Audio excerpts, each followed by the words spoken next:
Antes de mergulhar nesta história incrível, considere se inscrever no canal e ativar o sininho. Cada história aqui tem algo a dizer, e você não vai querer perder nenhuma. No silêncio de um escritório luxuoso no coração de Washington, D.C., o juiz Marcus Williams examinava calmamente os arquivos.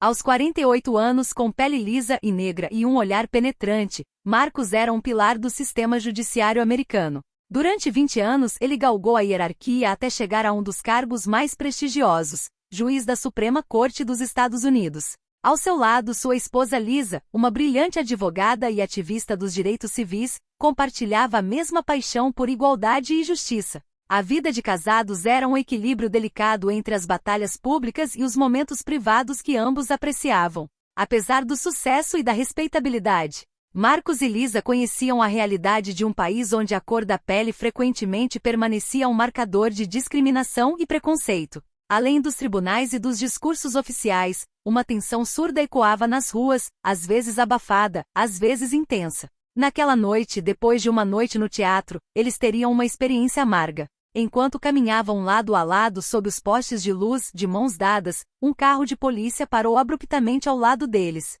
O que deveria ser um simples posto de controle se transformou em uma humilhação pública, uma afronta injustificada que marcaria suas vidas para sempre. E revelaria como até mesmo um juiz da Suprema Corte poderia ser vítima de racismo arraigado. A noite tinha sido doce, quase mágica. Marcus e Lisa Williams tinham acabado de sair do Kennedy Center, onde assistiram a uma apresentação de Uma Uva Passa ao Sol, uma peça que ressoou profundamente com eles. Eles caminhavam lentamente, ainda tomados pela emoção, discutindo em voz baixa os temas de justiça social e esperança, quando uma viatura policial cinza apareceu de repente na calçada oposta. "Pare!", gritou o policial Blake saindo do veículo. Era um homem branco na casa dos 40, com o rosto sério e os olhos cheios de suspeita. Marcus congelou, levantando lentamente as mãos, enquanto Lisa permaneceu ao seu lado, encarando o policial, determinada a não deixar nada escapar. "Senhor, o senhor pode explicar por que está aqui?", perguntou o policial Harper, um colega mais jovem com o maxilar cerrado. "Eu moro aqui." "Estamos saindo do teatro", respondeu Marcus calmamente, sem demonstrar nenhum sinal de nervosismo. Mas os agentes pareciam surdos à razão. Suas perguntas se tornaram mais urgentes, seus olhares mais severos. Marcus sentiu a humilhação começar a corroer seu coração. "Que estranho! Um homem como você vestido assim neste bairro, a esta hora? Procurando encrenca, talvez", zombou Blake com a voz cheia de desprezo. Lisa interrompeu, com a voz firme: "Meu marido é juiz da Suprema Corte. É melhor você se lembrar disso antes de falar." Mas em vez de respeitar essa declaração, os policiais caíram na gargalhada, ignorando deliberadamente a verdade. Uma multidão começou a se formar ao redor deles, transeuntes curiosos, alguns pegando seus celulares para filmar a cena. Um dos policiais se aproximou abruptamente de Marcus e agarrou seu braço com força. "Você virá conosco para a verificação." A tensão aumentou, insultos velados se transformando em ameaças abertas. Marcus sentiu o peso do olhar da esposa, uma mistura de preocupação e raiva reprimida. No meio dessa noite de humilhação, eles descobririam que a justiça, mesmo em seus níveis mais altos, às vezes poderia esbarrar em muros invisíveis, erguidos pela intolerância e pelo medo. Lisa sentiu o sangue ferver. Cada palavra, cada gesto daqueles policiais era um insulto à dignidade do marido, mas também a deles como casal e como cidadãos. Ela olhou para Marcus, calmo e digno, mas por dentro sentia uma raiva surda, prestes a explodir. "Deixe-o em paz", ela retrucou com a voz firme mas carregada de emoção. "Você não tem motivo para tratá-lo assim. Ele é um juiz da Suprema Corte. Sabe o que isso significa?" Blake lançou-lhe um olhar de desprezo, quase divertido. "A senhora, não estamos aqui para ouvir palestras sobre direito. Esta é a rua, e a senhora vai obedecer." Lisa sentiu as mãos se fecharem em punhos. Queria gritar, defender Marcus a todo custo, mas sabia que ficar com raiva só pioraria a situação. No entanto, permanecer em silêncio era impossível. "Você está abusando do seu poder. Você está nos humilhando publicamente sem motivo. Isso não é justiça, isso é racismo." Ao redor deles, os transeuntes murmuravam, alguns chocados, outros hesitantes, tímidos demais para intervir. Mas vários começaram a filmar a cena, cientes da gravidade da situação. Marcus pousou a mão levemente no braço de Lisa, um gesto para acalmar a tempestade interior que sentia dentro dela. Ele também sentia a dor, mas aprenderá a manter a calma, a não deixar a raiva obscurecer sua razão. Lisa, deixa que eu cuido disso, ele sussurrou suavemente. Não se trata de nós pessoalmente, mesmo que pareça. Trata-se de um sistema maior. Mas Lisa não conseguiu ficar em silêncio. Sistema ou não, o que vocês estão fazendo é vergonhoso. Não somos criminosos. Somos seus concidadãos, seus iguais. Harper, o agente mais jovem, aproximou-se então com visível arrogância. Talvez a senhora devesse aprender a respeitar aqueles que nos protegem. Caso contrário, isso pode acabar mal para a senhora. Essa ameaça velada fez Lisa estremecer, mas ela não recuou. Sua fúria estava se tornando uma arma contra a injustiça. Em sua mente ela revisou cada batalha que ela e Marcos lutaram para promover os direitos civis, cada vitória que repeliu o racismo e cada injustiça ainda presente hoje. Naquela noite na rua, sob o olhar de dezenas de testemunhas, a briga deles iria tomar um novo rumo. Por trás do distintivo, muitas vezes havia histórias que ninguém queria ver. O policial Blake, líder da patrulha, tinha um histórico de encontros com a comunidade negra de Washington.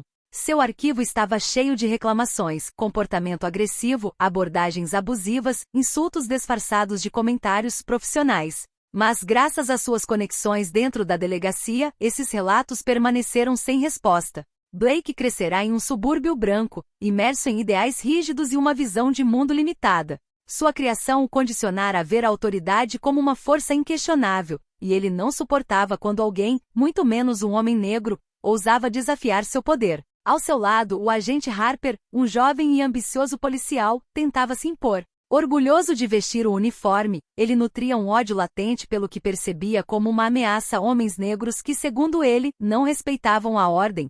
Seu temperamento impulsivo e arrogante já o havia levado a excessos, mas ele conseguirá evitar punições graças a Blake que o protegia. Naquela noite, ao ver Marcos e Lisa, Blake viu apenas uma oportunidade de mostrar sua força. Um juiz da Suprema Corte? Não importava. Para ele, Marcos era apenas mais um homem negro a ser colocado em seu devido lugar. Na delegacia, os corredores ecoavam com conversas minimizando incidentes envolvendo cidadãos negros e parabenizando-os aos outros por manter a ordem, por todos os meios necessários. Mas lá fora na rua, a raiva aumentava lentamente. Vizinhos, testemunhas da cena, trocavam olhares preocupados. Alguns conheciam Marcos de nome, outros o encontravam regularmente em seu bairro de luxo, onde ele era um modelo de excelência. O contraste era gritante, um homem de tal estatura, publicamente menosprezado por agentes dispostos a pisotear a dignidade para afirmar seu poder. À medida que a noite avançava, os primeiros vídeos do incidente começaram a circular nas redes sociais, trazendo novas luzes a um caso que logo iria extrapolar os muros da delegacia. Na manhã seguinte, Washington acordou com uma mistura de indignação e descrença. O vídeo da humilhação de Marcus Williams circulou nas redes sociais. Ficou claro que os policiais Blake e Harper, arrogantes e brutais, estavam atacando um homem calmo que resistiu com dignidade.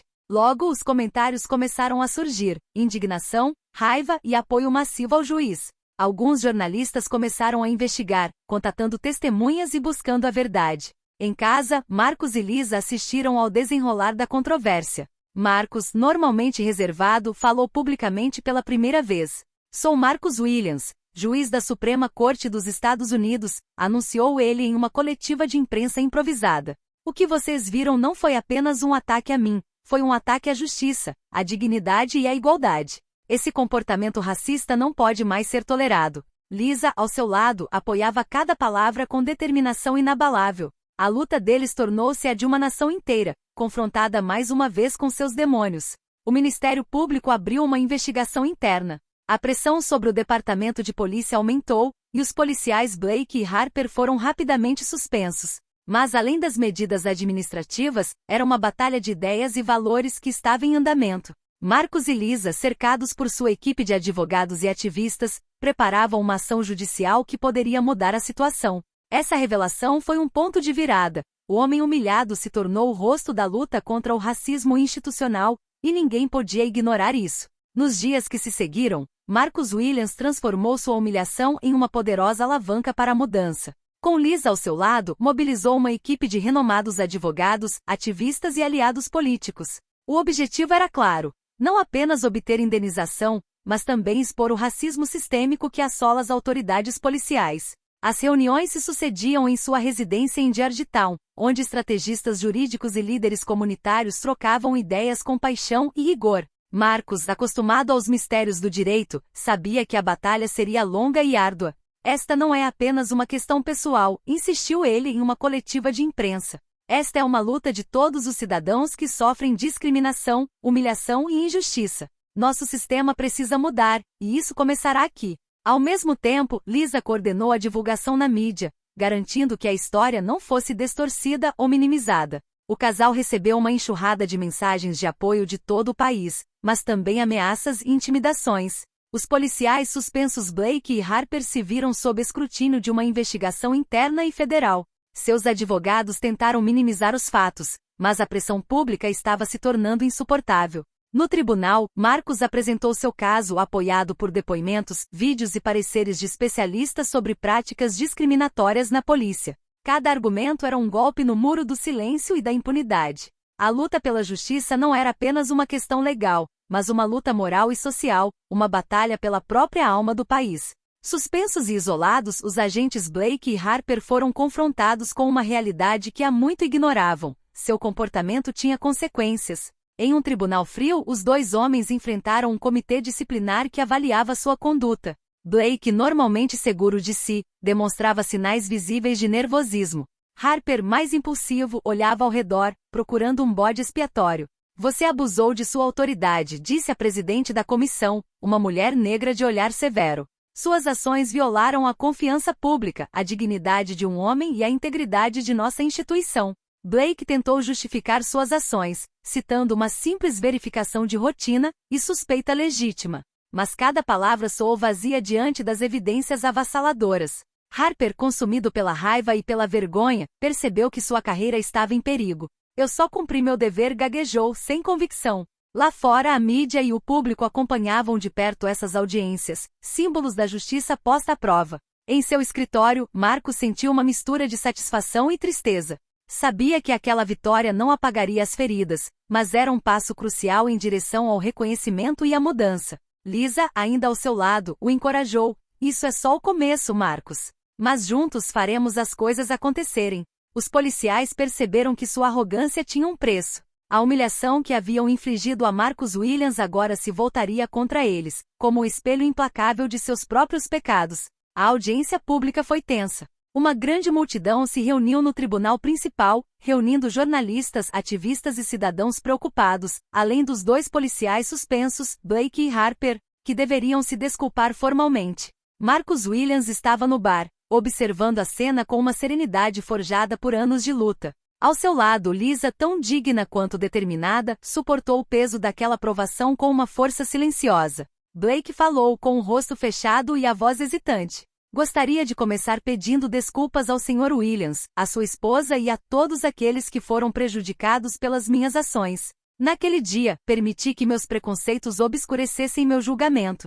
Lamento profundamente isso. Harper, por sua vez, parecia ainda mais desconfortável, mas acrescentou em voz baixa. Reconheço que agi com arrogância e ignorância. Lamento a dor causada. Mas o pedido de desculpas, por mais importante que fosse, não foi suficiente para apagar anos de injustiça. Marcos respondeu calmamente e com dignidade. Agradeço por estas palavras, mas peço que entendam que a reparação vai muito além de um simples pedido de desculpas. É um compromisso com a mudança, com a luta contra o racismo que corrói a nossa sociedade, inclusive em suas instituições. Lisa acrescentou, dirigindo-se à sala. Este momento é um marco, não um fim. Devemos trabalhar juntos para construir um futuro onde ninguém seja envergonhado pela cor da pele, onde a justiça seja verdadeiramente igual para todos. A sala ficou em silêncio, ponderando cada palavra. Alguns dos policiais presentes baixaram a cabeça, outros olharam para Marcos com um respeito renovado. Este diálogo difícil abriu uma porta para a reconciliação, mas também para uma conscientização necessária. Nos olhos, nos corações, um vislumbre de esperança começou a aparecer. Poucos meses após a audiência pública, Marcus Williams subiu ao palco de um grande auditório, diante de uma casa lotada. Diante dele, rostos atentos, jovens e velhos, de todas as origens, vieram ouvir um homem que personificava tanto a justiça quanto a luta contra a injustiça. O que vivi não é apenas a minha história, começou Marcos com a voz calma, mas poderosa. É o reflexo de um sistema que precisa mudar, e já está mudando. Cada ato de injustiça, cada humilhação, deve ser uma faísca que acenda a chama do progresso. Lisa, na plateia, olhou para ele com orgulho. Juntos, eles transformaram uma provação dolorosa em uma alavanca para a conscientização. O caminho é longo e às vezes difícil, continuou Marcos, mas dignidade, respeito e justiça são valores aos quais todos devemos aspirar. Por meio da nossa luta, espero inspirar todos a se levantarem, se manifestarem contra a injustiça e construir uma sociedade mais justa. Aplausos altos irromperam, ecoando como uma promessa coletiva. Naquela sala, naquela noite, surgia a esperança de um futuro em que a cor da pele não seria mais um obstáculo, mas um atributo celebrado. Marcos e Lisa sabiam que a luta continuaria, mas agora eles não estavam mais sozinhos. Eles acenderam uma luz na escuridão, uma luz que guiaria aqueles que viessem depois deles.